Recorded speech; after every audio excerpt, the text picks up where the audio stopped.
Afternoon, guys. Grayson with Phillips Jordan here on the C51 Reservoir project here in South Florida. Here at our roller compacted concrete batch plant area with Olympus pugmills on site. We've got here is a 3-bin hopper system that we purchased from them that we specifically use for roller compacted concrete and soil cement. Our roller compacted concrete mix design is comprised of base rock and 57 stone. It's a 75-25 mix. We put them in the 3-bin hopper system that we purchased from Olympus, and they go through our radial stacker here up into our rapid mix continuous mixing batch plant. We place around 1,000 yards a night of roller compacted concrete and around 2,000 yards of soil cement, which is comprised of just base rock. We started excavation of the reservoir itself here about 2.5 years ago. We are about 85% complete with the vertical spillway.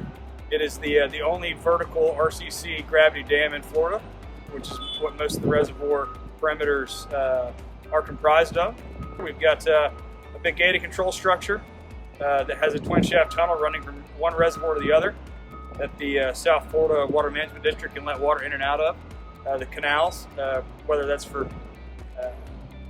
for utilities or drinking water or water quality or treatment. We have the Danfoss system, and the individual bins that have their own waste scale have been very friendly for some of our newer guys out here and some of our more seasoned guys. Gives us the opportunity and basically the allowance to adjust our mix design accordingly.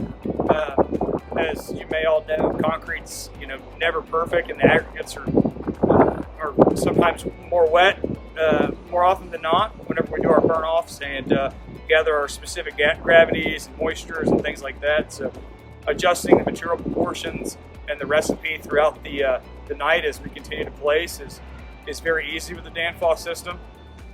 We have bin indicators. We have all kinds of different means to basically replicate a near perfect mix design. Overall, it's a great system. They've been reliable, and we definitely will do business with Olympus again.